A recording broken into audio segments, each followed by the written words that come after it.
मैं शारदा थानवी आज अपने YouTube चैनल पर आप लोगों के लेकर आई हूँ कक्षा 11th की पुस्तक हिंदी कंपलसरी की पुस्तक आरोह में काव्यखंड में निर्मला पुतुल द्वारा रचित रचना आओ मिलकर बचाएं। इसकी मैं व्याख्या करवाने के साथ साथ में निर्मला पुतुल के जीवन परिचय के बारे में आपको संक्षिप्त रूप में जानकारी दे रही हूँ। देखिए, ये एक आदिवासी साहित्यकार हैं, लेखिका हैं। जो रचना आपके इसमें है वो अशोक सिंह द्वारा संथाली भाषा में लिखी हुई थी, लेकिन अशोक सिंह ने इसको हिंदी अनुवाद किया है। हम प्रारंभ करते हैं निर्मला पुतुल का जीवन परिचय। सन 1972 में इनका जन्म हुआ दुमका, झारखंड में। इनकी प्रमुख रचनाएं हैं नगाड़े की तरह बजते शब्द, अपने घर की तलाश में। निर्मला पुतुल का जन्म एक आदिवासी परिवार में हुआ। इनका आरंभिक जीवन बहुत संघर्षमय रहा। घर में शिक्षा का माहौल होने, इनके पिता और चाचा दोनों शिक्षक थे। शिक्षा का माहौल भी था, लेकिन फिर भी रोटी की समस्या से जूझने के कारण नियमित अध्ययन बाधित होता रहा। नियमित रूप से पढ़ाई नहीं कर पाई अपनी। नर्स बनने पर आर्थिक कष्टों से मुक्ति मिल जाएगी, इस विचार से उन्होंने नर्सिंग में डिप्लोमा भी किया और काफी समय बाद इग्नू से स्नातक की डिग्री प्राप्त की। संथाली समाज और उसके राग बुद्ध से गहरा जुड़ाव पहले से था।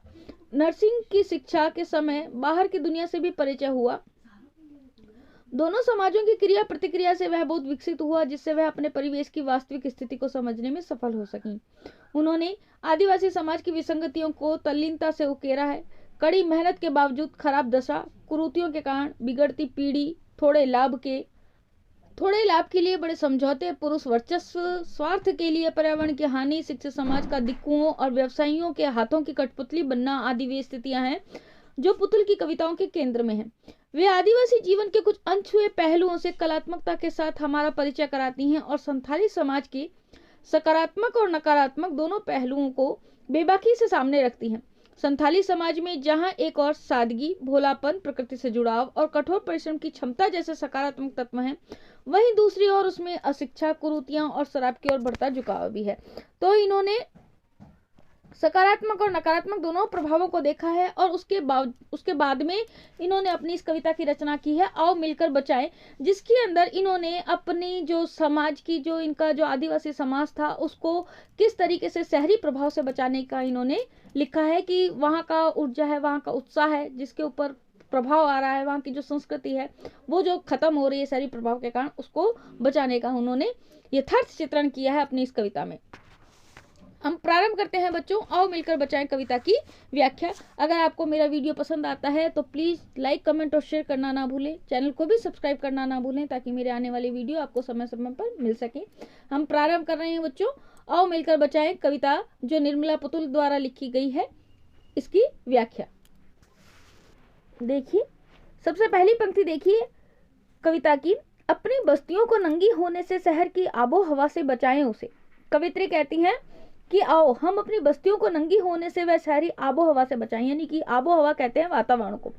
शहरी वातावरण से, शहरी जो संस्कृति, शहरी जो प्रभाव पड़ रहा है किस पर, आदिवासियों की बस्तियों के ऊपर, उनकी जो सामाजिकता के ऊपर, उनका जो परंपरागत व्यवसायों के ऊपर, परंपरागत संस्कृति है उसके ऊपर, तो उससे हमें इसको बचाना है। क्योंकि इसके कारण से कवित्री कहती हैं हमारे क्षेत्र में परंपरा रूप में प्रचलित मर्यादाएं भंग हो रही हैं, इसलिए पूरी की पूरी बस्ती को डूबने से बचाएं डूबने से, पूरी की पूरी बस्ती को। हड़िया में कहती हैं, कवित्री कहती हैं कि पूरी की पूरी बस्ती को, क्योंकि जो शहरी आबोहवा की जो संपर्क में आने के कारण से पूरी की पूरी बस्ती में क्या हो रहा है, परंपरा रूप में प्रचलित मर्यादाएं भंग हो रही हैं, इसके कारण से हमें इसको बचाना है, नहीं तो एक दिन पूरी की पूरी बस्ती क्या बच जाएगी, हड्डियों का ढेर बन जाएगी। कहने का भाव यह है कि शहरी संस्कृति के प्रभाव से यहाँ के निवासी नंगे हो जाएंगे और यहाँ का संपूर्ण वातावरण प्रदूषित हो जाएगा। आगे कवित्री कहती हैं, अपने चेहरे पर संथाल परगना की माटी का रंग, भाषा में झारखंडीपन। देखिए, इसमें दो लाइनें हैं, उनका मैं बिल्कुल आपको अलग अलग अर्थ बता रही हूँ। अपने चेहरे पर संथाल परगना की माटी का रंग, भाषा में झारखंडीपन। संथाल परगना की माटी का रंग, यहाँ पर इसका क्या आशय है? इसका आशय है बच्चों, यहाँ के रहने वाले निवासी, जो उस बस्ती में रहने वाले निवासी हैं, संथाल लोग हैं, लोगों में वहीं की मिट्टी के गुण अर्थात वहीं के सांस्कृतिक सामाजिक वातावरण की छाप बनी रहे, उनमें शहरी परिवेश का प्रभाव दृष्टिगत ना हो। भाषा में झारखंडीपन, यहाँ पर झारखंडीपन से अभिप्राय झारखंड में रहने वाले जो लोग हैं उनके स्वाभाविक गुण, उनका भोलापन, सरलता, जुझारूपन और अक्खड़पन, जिंदादिली आदि से है। कवित्री कहती हैं अपने चेहरे पर संथाल परगना की माटी का रंग और भाषा में झारखंडीपन। कवित्री कहती हैं हमारे झारखंड के लोगों के चेहरे पर शहरी सभ्यता का प्रभाव किसी भी स्थिति में ना पड़े, क्योंकि हमारी मिट्टी के रंग का प्रभाव ही उन पर दिखाई देता रहना चाहिए। अर्थात लोगों के व्यवहार और चाल चलन में प्रादेशिक गुण ही बने रहने चाहिए। उनकी भाषा का झारखंडी स्वभाव भी खत्म नहीं होना चाहिए। वे अपनी क्षेत्रीय बोली भाषा बोलने में किसी भी तरह की लज्जा का अनुभव ना करें। कवित्री का कहने का तात्पर्य ये है। आगे का देखिए, ठंडी होती दिनचर्या में जीवन की गर्माहट, मन का हरापन, भोलापन, दिल का अक्खड़पन, जुझारूपन भी। इसमें कवित्री कहती हैं कि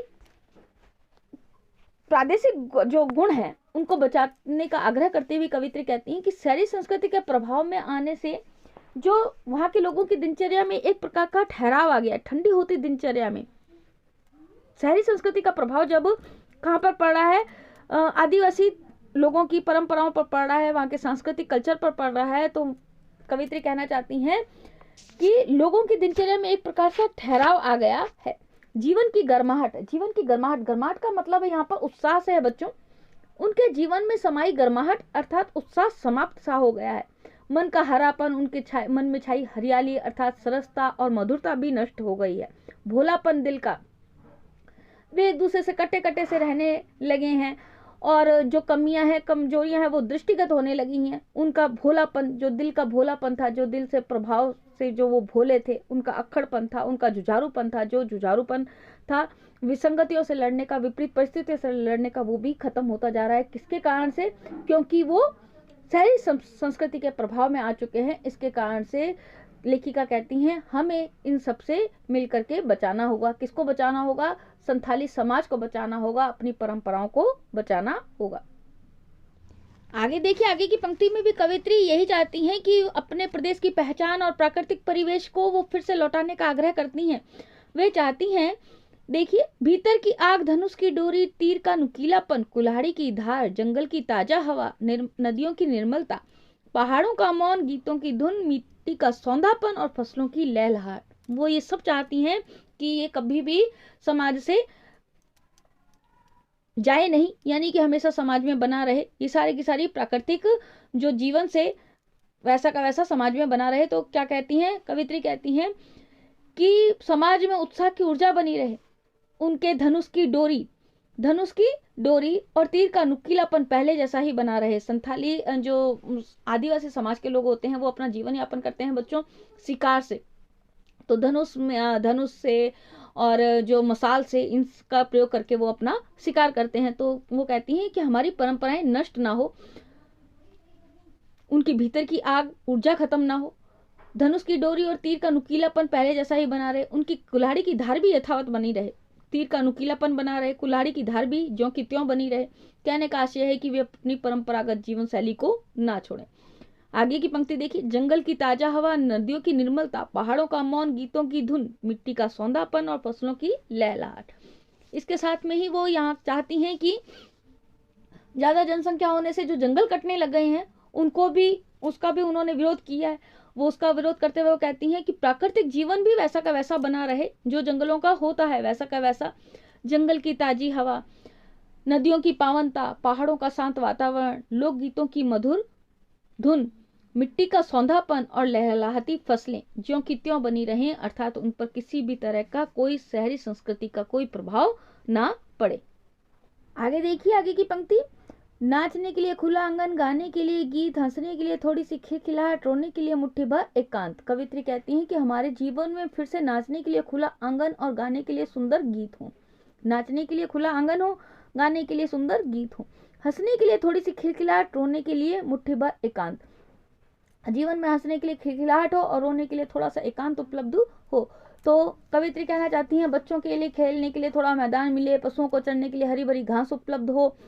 इसके साथ साथ में बड़े बूढ़ों के लिए पहाड़ों का शांत वातावरण भी उपलब्ध हो। देखो, बच्चों के लिए मैदान, पशुओं के लिए हरी भरी घास और बूढ़ों के लिए पहाड़ों की शांति, ये सारा का सारा वातावरण कवित्री चाहती हैं कि हमें उपलब्ध होना चाहिए और इस पर किसी भी प्रकार का शहरी वातावरण का प्रभाव नहीं पड़ना चाहिए। और इस अविश्वास भरे दौर में थोड़ा सा विश्वास, थोड़ी सी उम्मीद, थोड़े से अपने। कवित्री चाहती हैं आज के अविश्वास भरे वातावरण में, जहां पर किसी को किसी के ऊपर विश्वास नहीं रह गया है, सब जगह ऐसा वातावरण है कि सब वहां पर अविश्वास ही अविश्वास, एक दूसरे से ईर्ष्या जलन भरी पड़ी है।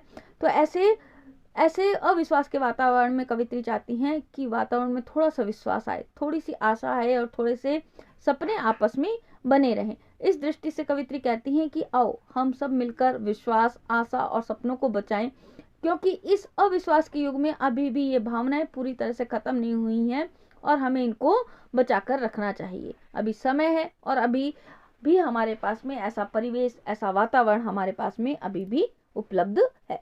तो कवित्री कहती हैं अभी हमें इसको मिलकर के बचाना है। आगे देखिए अंतिम पंक्ति, आओ मिलकर बचाएं कि इस दौर में भी बचाने को बहुत कुछ बचा है अब भी हमारे पास। कवित्री कहती हैं कि आज के अविश्वास भरे वातावरण में अभी भी हमारे पास में बहुत कुछ मिलकर के बहुत कुछ बचा हुआ है। सब विश्वास, आशा और सपनों को बचाएं, क्योंकि इस अविश्वास में अभी भी हमारे पास में भावनाएं पूरी तरह से खत्म नहीं है। हमें इसको बचा करके रखना है, क्योंकि अभी भी हमारे पास में ऐसा वातावरण भी है और ऐसा परिवेश भी है। तो बच्चों, मैंने आपको निर्मला पतुल की लिखी कविता आओ मिलकर बचाएं इसका पूरी व्याख्या करवाई है। अगर आपको मेरा वीडियो पसंद आए तो प्लीज़ लाइक, कमेंट और शेयर करना ना भूलें। चैनल को भी सब्सक्राइब करना ना भूलें, ताकि मेरे आने वाले वीडियो आपको समय समय पर मिल सकें। आज के लिए धन्यवाद। अगले वीडियो में जल्दी मिलेंगे।